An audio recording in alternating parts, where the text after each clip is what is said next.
everybody. Welcome back to the Hindsight Podcast. Glad to have you join us on what is a nice return for the podcast off the back of some Champions League footballing activity. We've got some nice people in the house today, really good people. We've got someone from LaLiga Nigeria, of course, pretty much the country manager for LaLiga Nigeria, Desmond Chiji in the house. So we'll bring him on at some point in time, hopefully, if he's not camera shy to speak to us, especially off the back of some great work in La Liga. And I'm sure if you saw the Real Madrid-Villarreal game last week, it was just redonkulous off the back of that incredible performance by Chukwueze. So maybe he's got a 2 cents to share on that. We've also got one of the creatives in the house, who runs a company called Vivo. Vivo is the correct name, isn't it? Or is it Vivo? Vivo, right. That's the Vivo. Yeah, Vivo right. Works. Nice to meet you, and first time on the podcast, Deji. Great to have you here. Thank you very much. I imagine that you've seen a couple of episodes of the podcast, and there's a thing about, Wallace just trying to make sure that you speak into the microphone properly. Right, the thing with people that own media companies is that they're best behind the scenes, and they're sort of like, camera shy. Are you camera shy? No. I'm good. I'm good. Sounds good. Good to see you here. LaLiga Refine's changed seats for maybe the first time in 3 months. So yeah, thanks to IBK not being around, and that's normally never Monday sits. So you actually look like Ini, like that's perfect sits, like perfect substitution. You made a nice bit of a swap there. I kind of feel like you're too small for this sit, but you might need to. LaLiga Refine is big. I mean. No, you see, I'll let you guys. You think he's talking about size? No, I'll let you guys. No. You think he's talking about size? You need to. You see, if Wale, these are the issues. Because I've been very humble on this podcast, people don't introduce me properly. They say if you're going to go against the king, you have to come correct. So take it easy. Take it easy. Good to have Nii here as well. Nii, you haven't been on the pod for 5 months there, about no? Sure. Yeah. 5 months? Yeah, there. Where have you been? Something like that. I mean, ask Wale. You've not been on the podcast this year. So I tell you what, right? There's a nice waiting list on the pod, right? So sometimes when you make it to the table, we've got to maybe that's true. Send 5 something. months. There's a nice waiting list. But no, that doesn't mean Deji is not welcome here. Deji, it's good to have you here, right? Thank you very much. Welcome along everyone to the pod. LaLiga Refine's Nii Adeni Falana. Falana Adeni, right? I literally call your name twice, like Nii Adeni Falana. But yeah, we're going to touch base with lots of things today, and I think it's only right to start off with what we saw in the midweek Champions League and whatnot. But first of all, I think I want to sell Deji a little bit and ask, what Vivo pretty much does. It's only the right way to start, because I was privy to some conversations, with one of very good friends of mine. And what does Vivo pretty much do? Thank you very much. So we're a media company, and we so I'll put it this way, right? We try to create experiences in various lights in terms of shows or podcasts, right? And working with influencers, working with media marketers, right, to create unique experiences online, right? So you find us working usually behind the scenes to support maybe artists or support experienced curators. Basically, that's kind of what we do. In terms of sports side, we work with some agencies, in terms of sport agencies, in terms of helping move players to Europe or in Nigeria, things like that. So that's basically the summary of what we do, basically. Right. What happens to you reach out to us for now? You try to sell us, no? Are you not trying to cut us in on the cake? He's here now. I'm here now, but we've been speaking for a bit. Yeah? Yes. It's great to always, meet like minds. Let's start off with Chelsea, right? And how that happens. I saw you want one. Because I was thinking about the way the direction we should, head out today, and I realized just as I stepped in here that, one of the things that should be spoken about a lot more often is the art of pragmatism and, how teams can play for a win, how that is like a lost genre, so to speak, or a lost, philosophy in football, where people or football teams, players, managers have pretty much lost the art of being pragmatic or playing for a result. Because nowadays, you need the famous stories of an FC Porto, and Inter Milan back in the day, a Monaco back in 2002, I imagine. Deportivo, Valencia winning the league title in Spain. Chelsea at some point as well. Chelsea at some point in time. It's almost lost. So what managers now depend on is an owner who's got the financial backing to go ahead and spend the money, and get superior quality. That way you create a golfing class with the competing teams for the trophy. So it's almost as if though that craft of, the Jose Mourinho's back in the day, being pragmatic, knowing where to hit teams, covering your weaknesses and, exposing your strengths, so to speak, is almost lost. So you go back to, Tuchel at Bayern Munich, losing to Man City. They're not a smaller team in any way. I'm just saying that art of, this is the job, quarterfinals, Champions League, what's the most important thing? We need to play for a result, right? And nowadays you see managers get fired, for being pragmatic and playing for results. So Nagelsmann, 7 games in Champions League, didn't lose one game, 100% record, got fired because, he's not playing maybe the champagne stuff that people like to see. Why is that gone away? Well, I think football in the new age, or what we have now, is heavily influenced by the new media. So the narratives online, even though at some point it felt like none of us would have believed that would happen, because you would believe you have people behind the scenes making the decisions, the administrators, the sporting directors, the club owners. I don't think we would have thought that at some point these people would look at what is happening online to make some key decisions. And I think that is what is maybe happening now. I think two recent examples actually, Nagelsmann and Potter at Chelsea. We talked about that last week, and it felt like, there was no choice. They had to let him go. But I think that the actual fact, and Bong sat here and said it, that the owners their hands have been forced because of what has been happening online. And even when they took over, it was well reported that, these guys actually tuning to what the fans are saying. There was a time Todd Bowley joined the Twitter space with some Chelsea fans and didn't say anything, but was just listening, right? And it feels like even with United at some point, it felt like they were more important as to getting PR, feedback and optics, as opposed to actually doing well on the pitch. So I think now owners are now more in tune. Okay, what's our perception online? What are people saying about us? Do we have a very good standing there? So I think maybe that has affected, in a way, that particular craft. So now people want to feel like if I play that way, they're going to bash me in the media. They're going to say it's negative football. And when Jose was doing it as well, everything what was online was that's anti-football. That's haram football. That's they had so many other names for it. But I mean, if you speak about the owners and owners having that sort of mentality, I only imagine that owners must, do what they feel is right to position the business in the right light. So of course, new media is now so powerful, even more powerful than your supposed legacy media, the traditional TV and the newspaper and whatnot. So I imagine that owners must do what owners need to do. But in the end, I've always thought that when it comes down to it, the football on the pitch, 90 minutes, and you're hired as a football manager to deliver the result ultimately. So why does a manager like, Frank Lampard, who has, gone through his, C, B, and A licenses, not understand or not realize that in a Champions League game, you're going to play, or for example, Spalletti, who's had an amazing season at Napoli, but business end of the season, what you've done from September to April is on the cusp of being thrown away if you don't get to the next round. And the most important thing is playing for a result, which we've in time, seen Jose do, Rafa Benitez and some of those other managers do. Why managers lost that? Because I find it ridiculous that, Chelsea play Real Madrid, for example, and there is not a clear plan. If the plan fails, no problem. Right? Well, that was what happened. He failed. No. He failed woefully.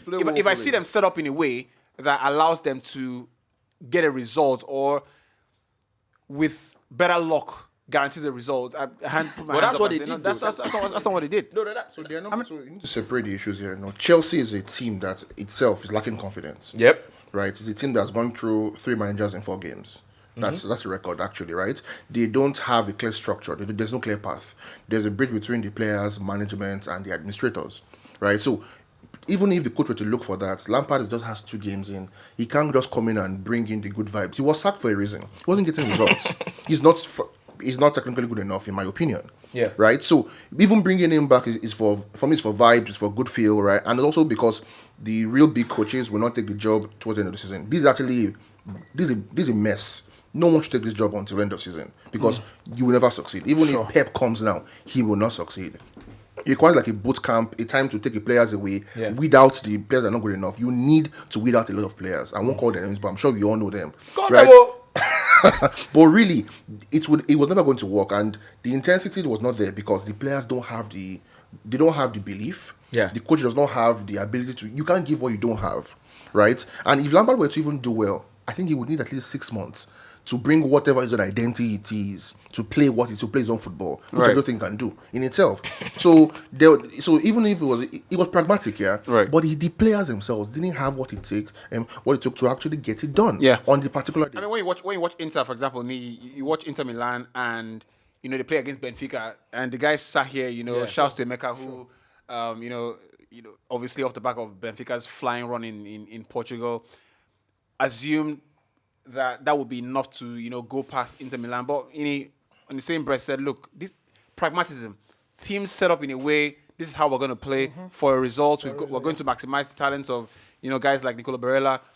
What's the guy's name at left back who crossed the ball for Barella? What's his name again? Look, DeMarco.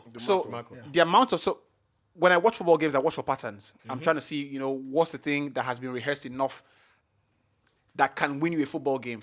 And the guy at left back made that move at least 5 times in the game, Yeah. right? From deep, Yeah. right? Yeah. Doesn't have the pace to go up and down, but once he crossed the halfway line, final third, made the cross. Exactly. So you can tell that was a clear strategy, is how we're going to approach this game. And, right? and Simeone, he knew what he wanted in that game. I'm very sure he played FC Porto before Benfica, another Portuguese did. team that plays entertaining football, fast, paced football.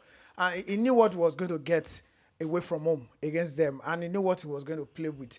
And just like you said, DeMarco, he doesn't have the lungs to go up and down for the entire 90 minutes, but he knew that whenever he gets forward, he knew what was needed of him to do, and that was what he did. Whenever he needs to get back, he gets back. And I saw the football game at the local viewing center, and someone before the game started said he's going to use Ogbon to beat Benfica. That Inter Milan get Ogbon more than, and that was what Ogbon is sense. Right. And that was what happened. I mean, you can also say that as being pragmatic. They knew when to sit back, Right. So and here's the the pressure thing. and So hit here's them the on the thing. counter attack.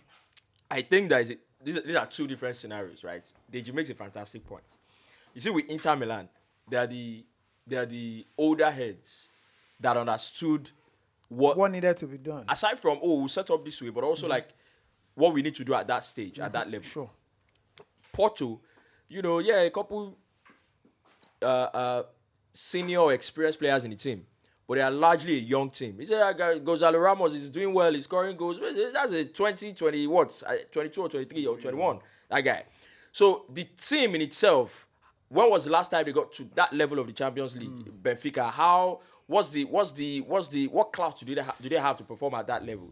So, and if you then compare that, so in terms of players being able to perform at that level, having the temperament to perform at that level, Inter Milan had that much more than Benfica, even before the ball was kicked. Like if you just suppose that and you look at what happened with Chelsea and Madrid, if we bring the same thing, the people who have the temperament to perform at that level, we know who those people are. So if you're going to win against them, and they're playing at the Santiago Bernabeu, if you're going to have a result against them, you have to make sure that you don't make mistakes. Right. So, I mean, so you go through all of that, and it just kind of feels like nowadays so Real Madrid are maybe like the last of a dying breed in the sense that they're, I saw a tweet yesterday, someone, put out and said, Real Madrid play very direct, right?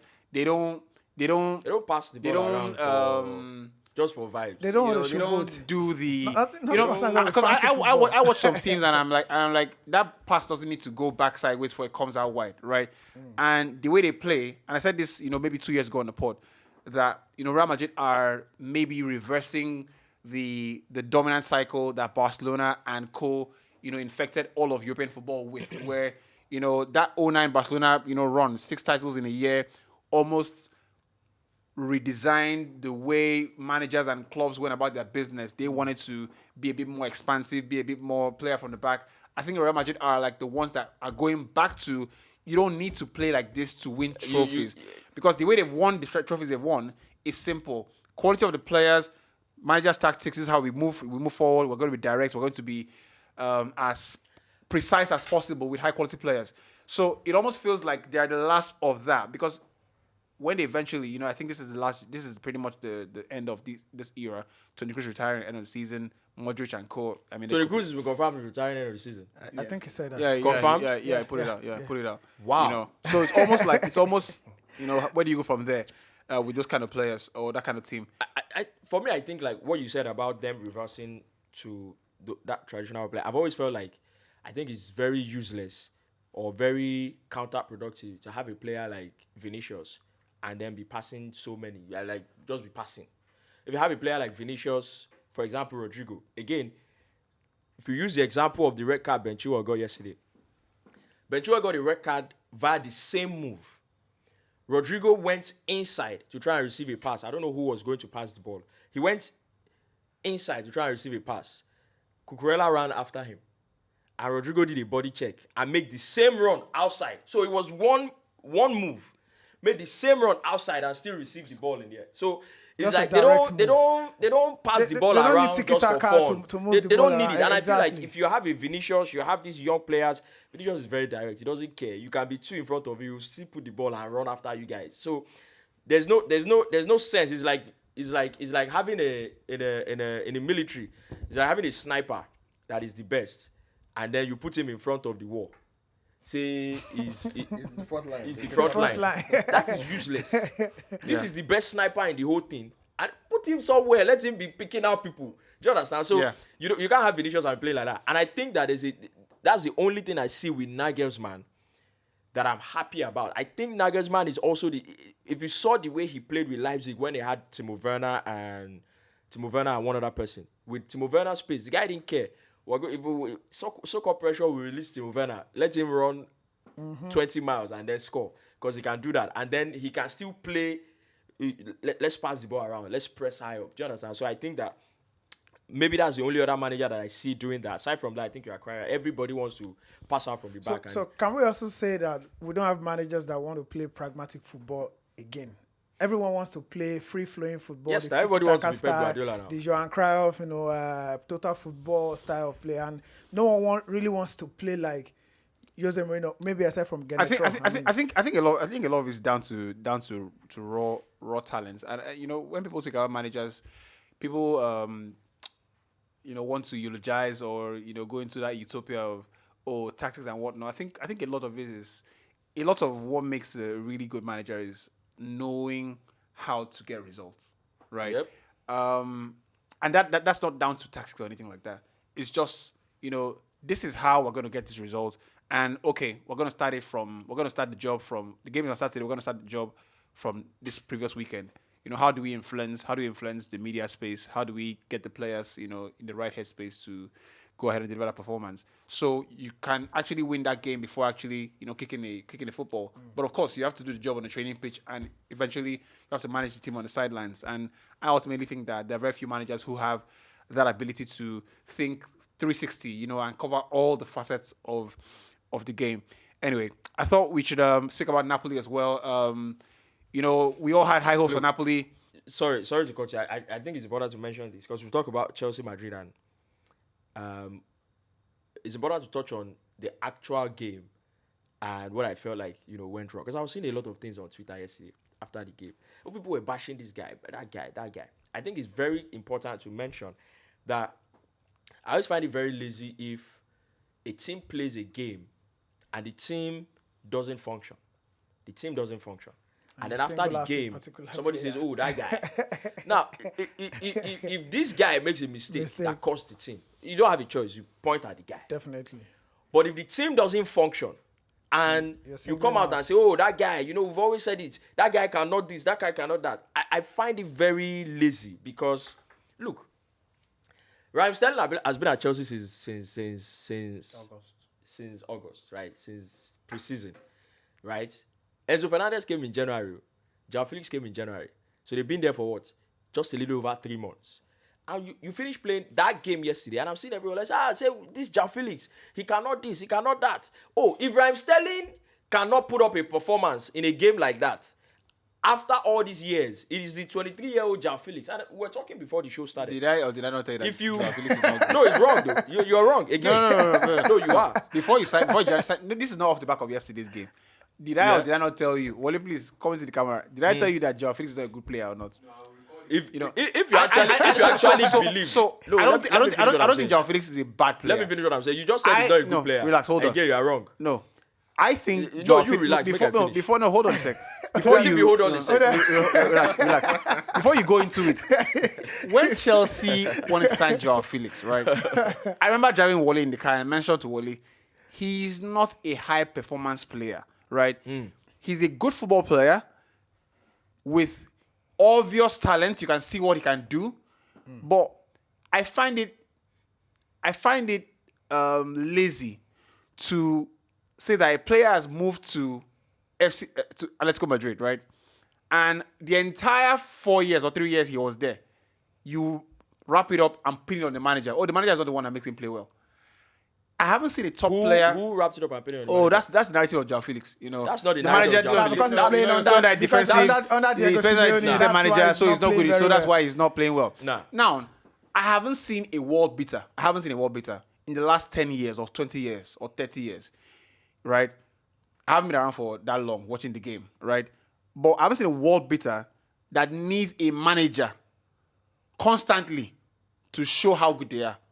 Rooney, not Haaland, not Mbappe, not Ronaldinho, not Andres Iniesta, not Luka Modric, Not Toni not Kroos. Dimitar Berbatov, not Torres, not Suarez. When you play those players, right, they just show you that, look, I am a madman. I am not going to condone this mediocrity. But it does happen. You see, systems are built for certain I players. don't God bless. I don't understand. If you really watch De Bruyne in Chelsea, he was Yes, Bro, De Bruyne was Bruyne- 21 at Chelsea. Oh, What so do now we're you talking age. expect? What do you Joao expect? Felix for De was Bruyne? at he was 19. really Relax. shit. Did you? So we're talking age now. Mourinno In the same, admitted he moved that at 19. no, relax. De Bruyne had to leave. In the same breath, in the same breath, did you watch him at where Werder Bremen? I watched him. Right. Yes. So No, what was he doing there? What is it? It became progressive. The game is different. Chelsea's game and Wolfsburg was very different. Wolfsburg put everything on his head. He was more attacking. They were very dynamic. They scored second amount of goals that season. After Bayern Munich, that season, he broke records in the of assists that same season. Right. But at Chelsea, he was stifled, and it's not his fault. It was the play. If you watch Fernando Torres' going away retirement speech, Mourinho said that Torres was not a flop, but the system of Chelsea did not suit him. And he said, I don't blame him. So- and I told him as much. Can I? So- can I- so let me- you no, can- no, let me- so let me can say- we also no, say no, the no, same no, thing no, for hold on, one club? Yes, hold on. the system Hold on, doesn't hold suit on, him. hold on. Hold on. So, No. You hold on. Three a sec systems now. No, Portugal doesn't work. Portugal doesn't work. You hold Chelsea on a doesn't sec. work. Nah. Atletico doesn't work. Does Rafael Leao start for Portugal? No, it Portugal have an doesn't overload of quality players in that no, position. That is the point I'm making. Don't mention Portugal because Portugal is actually not about you. Hold on. It's Can I about the can I coach. can I can I say Santos something? was I think more that defensive. in Yeah, nature. Santos Let's not ping pong. Deji, let me say something. Let me say something. Gonzalo Wait score now. hat trick? Let me say something. He scored a hat trick against who? Switzerland. He scored your The hat-trick same- now. The same. Understand something, right? And he knows better. He just wants to. He wants to agenda his agenda. It's fine. It's like Now you won't watch it's like that, it's like knee. no It's like knee, for example. And this is just an analogy. Three of us says, "Oh, the reason why Nee has not been on the podcast for 5 months is because Nee is an unserious person." Do you get me? Three of us says, the reason he hasn't been here for 5 months because he's unserious. You know, he doesn't want to come. He's lazy. Nee knows why he has not been on the podcast for 5 months. The producer knows why he has not been on the podcast for 5 months, right? But another person on the outside comes and says, "Oh, because these three people are saying the reason he hasn't been on the podcast for 5 months is because he's lazy, then definitely Nee is lazy." I think that's lazy analysis from that person. Because you have to, first of all, understand exactly what is going on. So when you say that, oh, that's the narrative around Joao Felix, is because the coach, that's the narrative around. First of all, what is the player himself saying about his time at Atletico? Do you understand? What is the player himself saying about what has happened in his time at Atletico? Nothing close to the coach is the reason why I've not played well. The system is the reason why I've not played well. Nothing. And the same way you said De Bruyne was 21 at Chelsea. Joao Felix had, remember, one season at Benfica that was very good. Then he moved at a moved to 19-year-old to Atletico Atletico Madrid. For about 98 million or so. Do you understand? So if you can immediately say De Bruyne was 21 at Chelsea, oh, Joao Felix was 19, he's 23 now. I think So, Salah was by- 23 before he by- moved from Chelsea to Absolutely. to So, Fiorentina. absolutely. So wait, let me finish. So by has to standard run. of a He player, has to run too. so He by has to run. standard of a player getting to his prime, Joao Felix is nowhere near his prime. By standard of that. Because we've all agreed on this table that the prime of a player is what? 25, 26, 27. So he's nowhere near his prime. And what I was going to say initially was, if you go and play a 5-3-2 against Madrid, and the two that you play up top is Joao Felix and Sterling, none of them has the ability to hold up the ball. Then you are heavily dependent on the wing run of backs. your wing backs and the run of your midfielders, which was zero. So essentially, we should give Joao Felix more time. Well, if that's what you pick from everything I said, it's fine. But look. When you bring out a player to launder the image, I am not basing my analysis off the game yesterday. Right. Okay. What I said it 3 months ago in January when it was signed.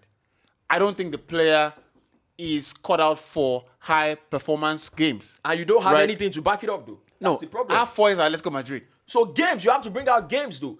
The same, you see, that's Bro, the thing. I don't have to bring out games. I have I don't full like seasons. You see, the issue I have is But the team is Look, the the issue I have is bro, you cannot. The issue I have is you cannot, on the one hand, say, oh, De Bruyne was 21 at Chelsea, so it's okay if he wasn't doing well at Chelsea, and then say, oh, all the time that Joao Felix used, he didn't do well. That's why he's a bad player. You cannot do that. I don't like revisionism, right? And let's not do That's it. what you just did, Hold on.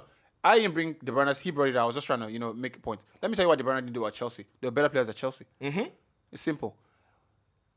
If De Bruyne started playing at Chelsea and got the game rhythm he wanted, De Bruyne's qualities would have shown. Again, Wait, that's hold on. There were better players at Chelsea, and he was not doing. Hold on. He was not It doing is as simple. anywhere near it is what as simple that as that. system requires. Who was the better player? Are you I kidding mean, me? at Chelsea then they Are you had, kidding they me? had Frank Lampard at Chelsea. That's Frank Lampard. They had Michael Essien. Michael They had Essien. Haaland. His They had position- They had his position everybody. at the time. Don't His use men position midfielders. at the Who were time. the better Hold players on. attacking His midfield position wise? at the time. Lampard was an Because why attacking no, no, no, midfielder no, at no, Chelsea no, no, then. no, no. Don't use His position They're at not the the same time Let's thing. mention. had nothing to do with Lampard. Relax. He was Lampard. playing on the left You think most of about the it. time. Relax. just like Salah. Relax. You would have benched Solomon Kalou for Kevin De Bruyne. So those are the things. There were players ahead of him, right? Preferred That's by the one. coach. Relax. Hold on. No. Based on Was- That performance. is what I don't you've think- been no, no. saying. What That I don't play- you can't use De Bruyne's case at Chelsea to It judge Joao Felix. is simple. It is Because simple. now bring The them up. players Now, here tell are you- De if Bruyne you better don't than use you. it, don't use better it. player ahead of him. Relax. I didn't bring De Bruyne's example, right? Because it is a non-example, and people make it all the time. It's like when Mikel went to Chelsea, and they said, "Oh, Mourinho is the one that destroyed Mikel's career as an attacking player."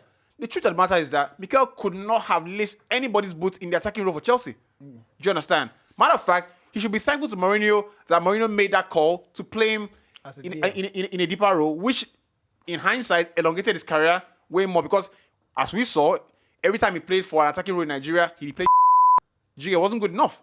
So the points you make with De Bruyne and Chelsea is one of the 1,000 lies I've been told. You made it. Yeah, Now you made it. No, it was one that made it. Relax.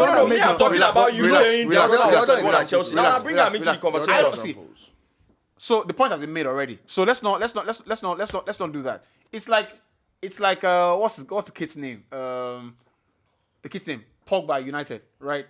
When United sold Pogba, there was a clear need to play him in midfield because there was an obvious thing. But of course, Ferguson saw what we didn't see at the time. This kid doesn't have the requisite concentration to perform at a high level for a long time. I think he's distracted, that kind of thing. Ferguson saw that miles ahead of us. But fans that know too much, let's bring him back. Oh, fantasize and brought him back. Oh, we've seen how You like that when they bring him back? No, I didn't. So if God, I beg. I can see. I can forgive my me. salary. No. Wait till Forgive when me. they do that unveiling. The unveiling. We there for schools that day. No. Hey. Forgive me if some of us People can will go make see heaven for this country. that some players. So I look at Joao Felix, right? I like the player. I can see what he can do. I beg. But I don't think he's that good. Anthony Martial is another player like that. Example, right? You see- the problem example is like he said, he was 19 when he moved, right? If you come to Chelsea, right? So he moved to ATM, right? Yeah. The coach became more pragmatic over the years. Team has become more over the years. I mean, that's because the other players in his team have also left. All them, Godin, Felix, Yeah. they've all gone. He's now become more dependent on trying to defend even more. right? And he puts that burden on his players in front. Look at against Man City last season. The team was not playing to go forward. In second leg, Felix was complaining throughout, and the commentator was saying that he's wasted here. What is And it's- what it is the system. what It is the is system as the So, problem. so what you has know to be another done? thing I would No. say. You know another thing I would say. He needs to leave. episodes You know are another no, thing no, I would say. leave no, Atletico hold on, Madrid. hold on, hold You know on. another And thing I would Chelsea say. Hold on. is not the team. Can I say something? So we need to move Can to I say another club something? now again. Can I say something? Chelsea is not the Can team. I Okay, say so something? okay, Can I say what something? club will best suit Joao Felix? Can I say Liverpool. something? I don't care about the club. Bayern Munich. Listen, I don't care about the club. Right. I don't care about the club. And here's the thing, right? It's not my business if Joao Felix is a bad player, is a good player. My point is, and it's always my point with every other topic, I don't like it when people make these generalizations. My belief is that if something has happened, why has this thing happened? Right? I think it's very lazy if we just played Madrid and they said this Joao Felix. But guess what? You have forgotten that before Joao Felix joined Chelsea, we can barely create 4 chances in a game. And So- since he has joined, so- he's the reason why we're creating multiple so- chances so- that have not been finished. So what do they bring him to do? When you now say, oh, To we just join play the Madrid, stagnation but I or said help it us that this play guy is not a chances? good player. That's my point. Okay, Oh, we just play Madrid, but I said it that this guy is not a good player. What are you saying? Right. How about all the games And he has played forgetting since the he has fact that arrived? other players are actually not pulling their weight. Also. The entire team, Like as a matter of fact, Sterling, Enzo, Kyle Havertz. Enzo, Kante, Kovacic had their worst game in a Chelsea shirt. Right. So, it's Joao It's Felix, Joao the 23-year-old. Because they bought him at 98 Man, for Atletico Madrid. man is what I told you before. You don't believe. Fofana was a pant. I think Raheem Sterling should be dragged more than Joao Felix. That one concern you. Anyway, It's because Raheem Sterling should Yes, be dragged, yes. but maybe because He he's played British. nothing. So let's Nothing all season. progress the conversation. I think one of the episodes I'll be looking forward to is when we have a partnership with a multinational brand like La Liga. It is special for us to have the privilege to announce that we have a podcast extravaganza, so to speak, for La Liga, just to welcome for the very first time to the table one of La Liga's, head honchos in Nigeria, Desmond Chiji, as he grabs a seat. Feel free, Desmond, please adjust your seat, come closer, just be comfortable. Good to have you here. You need to catch a breath. You literally... I'm good, man. I've been enjoying your conversation, man. So Yeah? it's a pleasure to be here, man. Yeah? I'm excited, man. Sounds good. Sounds good. Excited to guys having me. I like when things go full circle because Yeah. on my radio show, Stoppage Time, Nigeria, shouts to Marcy Inogbo. I speak, in albeit in proxy to Desmond. So it's good to know that, it's come full circle to the podcast. Yeah. Look, there's an idea to, put some great spotlights on some of Nigerian players doing great in La Liga. Sure. And no better time to do it, especially off the back of, what Chukwueze did to Yeah. Real Madrid. That needs to be done, and there's a clear, indication that we need to do more to forward that conversation. So we have one of the top players, from Nigeria playing in Spain, cannot wait to talk to us as well. Tell us about that. Well, our idea basically has been for this season, for the whole African team, has been to promote more the African players, Yeah. because we realized that, we've been having meetings, we've realized that if we want to do what we want to do for Africa, we need the African players. We need more African players because they are the one we need to be telling their story. Because at the end of the day, what stories are we going to tell? And so our idea now is to work together closely with the clubs to see how we can come together and increase the number of the African players playing in La Liga. So this is part of the strategy that we have. And to do that, we also have a program that has been launched by La Liga with the clubs, which is called La Liga Impulse. And that is also part of this objective of trying to increase the number of players coming from different countries, especially Africa. And the idea for that program is to internationalize their process. They have to go out and make their own fans and make their own partners, and because La Liga has been doing all the work for them for more than 3, 4, 5 years. Yeah. So now is their time to. La Liga has already created that pathway. Right. So it's now their time to actually go in and leverage on that and engage fans, engage media, foreign media or the local media in other countries, engage them, talk to them, make fans, make friends, make partners and partnership, because there are opportunities that are coming up in La Liga, Yeah. So for that, we have a wonderful program now, and we have the opportunity to have a player from Real Sociedad join us and be part of that program. So that is why we're here. Sadiq Umar, Yeah. the player we're looking forward to. Sadiq, if he watches, I'm sure he's the podcast episode is going to find its way to him. Look, it'll be great to have a chat with him off the back of what has been a remarkable transfer this season. A bit of bad luck with injury early on in the games. But I remember seeing Sadiq Umar at the Nations Cup, last year. And I thought this is a player that should have been given more playing time. Yeah. Before his injury, I thought lots of confidence. He could work the ball very well. For a guy who is his height, is quite nifty with the ball. So it's good to know that he's looking forward to speak to, a couple of lads here in the country. What I've always thought is that, if you're going to try and internationalize the process, the players need to, come off their, mansions and get involved with people, which is what we're trying to get Sadiq to do. So looking forward to that. And I think with everything that you said, it's quite important. If you look at what is happening, for example, say with the Premier League, aside from the football, because of how involved the Premier League and even the players are in the media, you see individual brands also trying to associate with the players. So you see outside of the game, you see this player maybe modeling for this brand. You see this player maybe influencing for, that brand. So, because these companies are just looking for eyeballs. They're looking for markets. They're looking for audience. So that also, kind of boosts. And Nigerian players or African players, most especially, would need to do that a lot more. Osimhen came back to the country, signed a deal recently. I think that should be happening more for our players. If you go back to the most maybe riveting interview or sit down, a chat, so to speak, from a Nigerian player in the last 10 years, is the one Mikel did with, a couple of guys, in Dubai. Yeah. Now, that interview, I'm quite sure it lasted for about an hour. Or more. But some of the anecdotes from that interview would last for an age, right? For sure. So I hope that, Sadiq, has that, maybe not on this episode because, it's obviously in the middle of the season. These things are better. These things are better. Have fun. Maybe when it's in Nigeria, come stay with us. But it's good to have that intersection point, so to speak. For sure. And, if you're watching the pod and hopefully you want to see Sadiq or talk to Sadiq or send some questions to Sadiq, La Liga fan club page, Nigeria is the place to go to like the page pretty much. Subscribe to the page. It's on Facebook. We've got at least 120K people there already. So you're not going to be lonely if you... and I think there should be a way to switch on notification or something on the page such that when the live starts, for sure. you get it. Yeah, for sure. Adding to what you said is very important because like what you're talking about, African players, what they are doing and getting being more involved.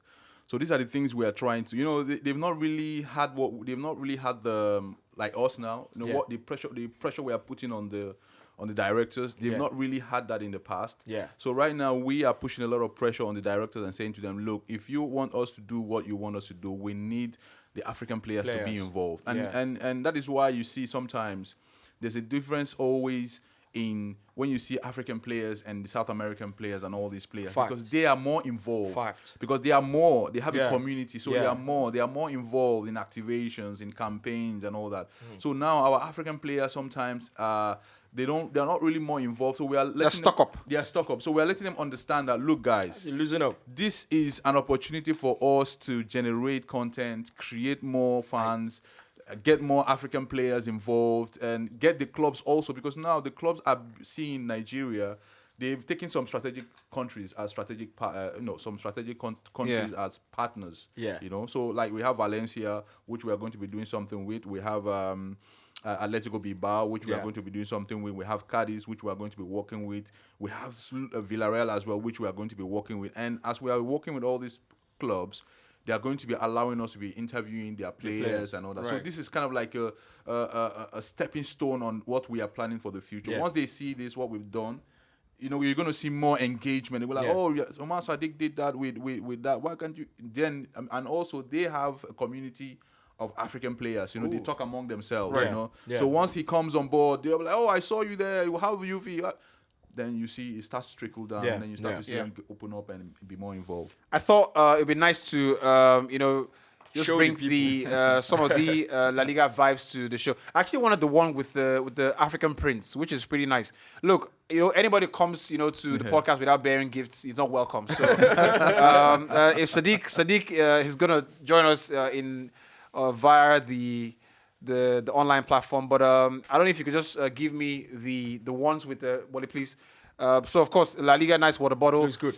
I think that meaningful gifts are everything. Yeah. Emeka was here. His wedding was in January, and one of the most meaningful gifts are a flash drive. Something that could go handy for memory. Right, You can right. keep for memory and Yep. and Look at this. This is beautiful. Yeah, beautiful. Just the stuff, African yeah. print. Wale, wait till you take the cover, do.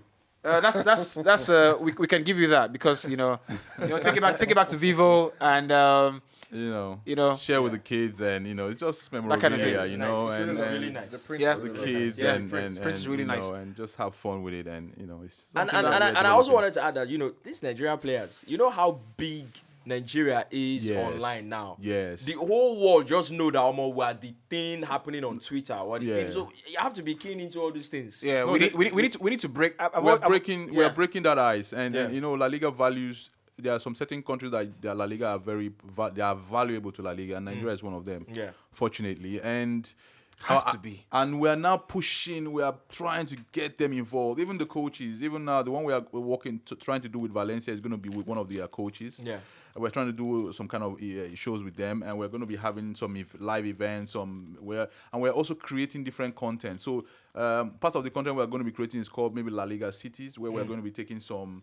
We are still talking to the clubs. We are going to be taking some influencers like yourselves. Yeah. Go to Spain. Go to a city in Spain. You cover a match there, and for travel they will cover. The idea is the club covers the travel, the expenses for the person. You go there, you cover the game, you watch the game. I've and you have fun. got to stop you there because the promises are getting me excited. So Take it easy. the thing about being on camera is I can always call the clip back and be like, you talk this what's good? But I was just gonna say, and this is why we have one of the best directors here. Stan was always going to join us. Why do you have on an Arsenal jersey? Stan, please wear La Liga shirt for this episode. Where this La Liga that Come on, Stan. I don't think you can Stan hear is not us quite just hearing yet. us, but Stan is our guy in Valencia. Stan, amazing guy. Stan is from Bulgaria. Yeah. For now. Stan is an Arsenal fan, so he's super excited. Stan, it would cheer you to know that we have La Liga's country manager in Nigeria here with us, Desmond Chiji. I'm sure Stan can see everybody, so pretty much it's great to have that Spanish link up. And he was just speaking about Valencia and how we could come cover games. So you know what they say? What's the famous Spanish word? Mi casa su casa, right? This meeting is being recorded. Yeah, please record it for Desmond, right? Hola Juan, ¿cómo estás? Oh, estoy bien, chicos. Todo bien, perfecto. Sí, encantado. Saludos desde Nigeria. It's great to hear that you'll be coming to this side of the pond, or I mean, someone will be coming here. And as you know, Stan Sports is all about Spanish football. Right now, I've started a new project, a podcast like you guys. I'm copying you, but it's in Spanish. Right. But, just trying some new things, but always have an eye on what's going on in La Liga. And yeah, great to hear that you guys have an initiative going. Umar Sadiq, I was in San Sebastian earlier in the season when he made his debut. And, he scored a goal. Everyone seemed to love him straight away. And then he got injured. So hopefully he can get back into things and get back for the running, because Real Sociedad will need him if they want to get back into the Champions League. You see, that's the guy. He knows what he's talking about. Yeah, That's for absolutely. sure. It's not faking it. That's our Spanish connection. Definitely knows what he's talking about. It's a nice Spanish connection. And for some of our, our viewers who might not quite, be as adept at Spanish as I am, mi casa su casa means my home is your home, right? So when I'm in Spain, San is my Where guy, is right? Gidi where you need him? Pretty much. But we're looking forward to that great sit down, and hopefully all the best for all the plans you're making. And Shout out to you guys We as want to well. say thank you guys for the opportunity. We like I always say, everywhere I go, I say that we can't do it without the media, and you guys have been supportive and supporting us and indulging us, and we appreciate that so much. And we know that there's a lot of great things coming up, and we should all be excited. Yeah, Absolutely. Big Appreciate shout it. out to you guys. Absolutely great stuff. A shout to what's his name now? Ayo, My friend Mutio, Ayo, and yeah. the whole team. Yeah. Yeah. The whole team. Ayo travels the world now without sending me a ticket. So I'm not quite sure we're still friends. Tickets But are expensive. I'm not quite sure we're still friends. So Very expensive. Desmond, Yeah. I want to thank you very much. It's a indeed, pleasure, man. for It's stopping my by. pleasure. You came bearing gifts. Lots Yeah, of we came bearing stuff. gifts. Yeah, so you shirts, guys- all that stuff. Yeah. We'll try as much as possible to give out as much. for sure, for sure. I'm not quite sure that any of those shirts, would size me. I'm an XL. People so, need to go and like the Facebook page. So yeah, there's a lot of these great things, things coming up. We have a lot of great items that we want to give out, and just to say thank you to the fans and thank you for all their support and Yeah. and looking forward to more greater things with the team and more things are to come. We are working really hard to make that happen. Yeah, you know what they say: under promise and over deliver. Right Yeah. then. We'll just have to let you swap a little bit. I'm sure you're a right. busy man. Have Yes. to go get Thank on you, the road guys. and stuff like Yeah, that. thank you. Cheers, appreciate Very it. nice to have you. We're gonna get Nee back here. Hopefully, Nee, show Nee you has the not best. gone away for two. I bet. Nee, that's the thing best. about learning 2 or more languages. When we checked your Spanish, repertoire, you didn't Wasn't so quite, good, didn't so- quite, I'm just like you, Mikasa, Sukasa. This seems like Carlo my house will be house. Don't try it. My security will lock you out. Come on, man. Everything is expensive. Don't try it, man. We're not there yet. We're not there yet. We're not Lampard out yet. I Okay. totally love the. Yeah, Stan is totally fixed up now. Totally love the African prints on this. It's pretty good, right? Yeah, great stuff there. Right, so let's touch base with Haaland. I think it's only important that when a player has defied every single possible critic, it is important to make a stop and give them their flowers in the moment, right? What are we witnessing with this kid? What is this kid? Who is this kid? Is Haaland a kid? Obviously, we know who Haaland is. But I think it's 23. yeah, in the era of Mbappe and all these incredible, talents, where does he rank now? Because look, the Premier League record for goals scored is 34 in a season, and those goals were scored in a 42-game season, right? This dude is on 30 goals already, right? 45 all competitions from a Premier League player has never been done before. I mean, this league had Cristiano here, who wasn't playing as a striker. It has to be said, So Ronaldo's achievements would always be in goals, right? But Suarez. I mean, that's Suarez, that's Henry. is he better than any of those guys? Suarez, Henry. Last week we were here speaking about Henry, Fernando Torres, Aguero, some of the best who did it. Rooney, Harry Kane. Where is he? Is he as good as those guys or better? He can be eventually, right? With all due respect, he's not there. He's a robot. He's a machine. He's a fantastic goal scorer, and he's in a system that suits his play even more. But that's what they say. His system doesn't suit his play. No, when you consider the fact that and I was going to chip it in when we were talking about that Joao Felix thing. Yeah. It's like Haaland now. You know that he needs service to score goals. We're talking about maybe he's not so used to the dynamics of the players that are trying to play him in yet. But when you have Bernardo Silva, you've got Gundogan, you've got Kevin De Bruyne, the team that has been together for so long. You know that you get chances. Is this the best service he's received all his life? Probably. Playing with Probably. Kevin De If he's Bruyne. playing with Kevin Bruyne, it is. Probably. And It you is. not add the Probably. other folks, it definitely is. But I think he can get better. I think when he works on his ball holding ability in terms of receiving ball and releasing pass, it's going to be even more. It's going to be deadlier. I think we've not seen the best of him yet. So the thing is, my counter, I think a bit, off the rail in that regard, in that it's almost a cliche when people say he has to get better, right? But surely, if he gets better at being involved in the play, that is going to goal take, number might reduce. The goal number might reduce. It's possible. I saw the game against, I think it was Southampton, and he had 12 touches. It's an entirety, if I'm not mistaken, and scored a brace. So I think that. So for me, I think it's a fantastic point. It is very possible that the number of goals can drop, but as a player, and even when you're talking about is he as good as Thierry and all these guys, Suarez, that's why I say no, let's not go there, because those guys were proper players. You see when you're talking about Thierry can take out the entire defense line. When it was Thierry, he can take out 2 players and still get a goal. He can take out 3 players and still get a goal. Haaland is not particularly there yet, and his team I think that even if his own personal goal number or the number of goals reduce, his team will be better for him becoming a better player. Because now the team can play better. He can hold up the ball. He can release other people. He can bring other people into play. His team will be better for it, even though his goal numbers might reduce. And I think that was what happened with Aguero when Pep newly came. Yeah. You know, he wanted him to be involved in all-round play and not just stay up front to score goals. And I think at some point, the goals for Sergio Aguero, you know, went down a bit.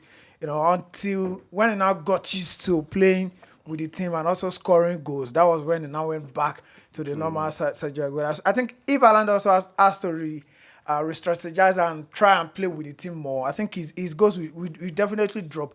But when he gets a grip of that playing with the team, I mean, then it becomes more deadlier than what we have right now. And the reason for this is he cannot always score a hat-trick in every game, right? Sure. There's some hard games wherein you play Southampton or Brighton or some maybe Newcastle wherein the game is hard. I mean, you can see that they're up for it. Maybe it's like 8:30 at night and they've already played. Everyone has already played. Sometimes you can't always want to sit down in front. You need to be more involved. Get your be with the team and play. And maybe score the odd goal. That's how championships have won. And that was what happened against Bayern in the Champions League. I mean, it felt like we're not going to give this guy a chance to play, and we saw the assist he made for Bernardo Silva. And at some point in the game, he was trying to get involved, missing his passes. Eventually, the goal came. You know, exactly. Eventually, the goal came, and I mean, I think that's what he's going to do. Nothing with Mourinho, you know. Harry Kane decided to move back a bit when Mourinho. That was why Mourinho did a madness with Harry Kane. He said, "You are scoring. I agree, but your team is not benefiting. Your team is not playing. If you get injured, what happens to us? What if you have a bad particular day? Will you draw back and help the team get better, so become a more efficient machine? And that's how Son and him started scoring, and they hold the biggest record for two players. And I think he had double figures for assists, in that season also. And it was a madness. It was a serious madness. Yeah, maybe the most.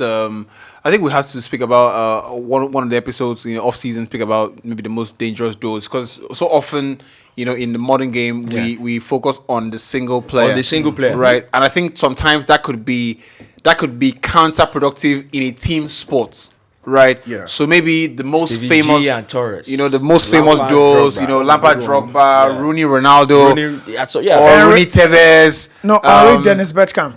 Henry, no, but you have to say no to mine now. Henry Bergkamp. He said Henry Tevez. Let's get Stan in here as well. Look, Stan, you've been keeping an eye on everything. I'm sure you do. I don't know any two persons aside yourself and Ini that watch a ton of football matches. You know, yourself and Ini have that for sure. What have you made of Haaland's? How good is he? You know, Stan, if you banter Chelsea off your mind. Who is he better than? Is he better than Henry? Is he better than Suarez? Or does he need to do more? First of all, let me just say it's an absolute pleasure to be on the Hindsight Podcast again. As a listener myself, you know, it's a pleasure to speak some football with you guys. And as you said, I watch a lot of football. You know, I don't get paid for it, but you know, that's what I do. And someday. Hopefully soon. But listen, what I like about Haaland is that he's a throwback, you know? Like, we like to compare him now and say, you see the Ibra, you know, you see the new Ronaldo, you see the new... No, I like that he's a throwback to an old school number 9, you know? And I don't think he needs to change much with his game. Why does he need to improve with his feet? You know, his strength is staying in that penalty box. Yes, he gets 5 touches again, but if he scores 3 of them, who cares, you know? And that's what I like about him in the era of Mbappe, of Neymar, you know, of Saka's, all these Salah, you know, all these goal-scoring wingers. We finally have this, you know, Viking, tall, huge number 9 that is just imposing, stays there. And we're so impatient these days, you know. At the beginning, people already were overreacting like, oh, is he making Man City worse? How is Man City going to adapt? And now we're seeing it, you know, 6 months in. Yes, there's been a transition period. I think Pep's needed to adapt a little bit. We've seen it in the defense with Man City as well. You know, he hasn't been able to pick out his defense in the first part of the season. Now, everything seems to be a little bit more, you know, gelled in. They're in the final stretch of the season where Man City is, you know, it's their natural position for the past 10 years. They know how to do it. You know, me as an Arsenal fan, I'm scared right now. I'm not going to lie, because You know, Man City, they've been there. They've done it before. They've ran Liverpool rugged for how many years, and they've come on top. So, you know, with this young team that we have, Man City is always going to have the upper hand, especially looking at the fixtures. I mean, apart from Arsenal, all of the other games, you can easily see City going on a mad run. But yeah, back to Haaland, he's a freak of nature, and I just love to see his progression. I love how smart and intelligent his surrounding is. You know, the people around him, the agents. You know, he did the whole process very patiently. You know, going from Austria to Germany for 2 years, improving his game in the Bundesliga, testing himself. Now in the Premier League, again, has a clause in his contract that I think next summer, not this one, but the one coming, he can leave. You know, that's something that a very intelligent person knows how to deal with, and you know, doesn't, you know, speaking of Chelsea, doesn't give out these 8-year contract that you're not going to be able to see what happens next year.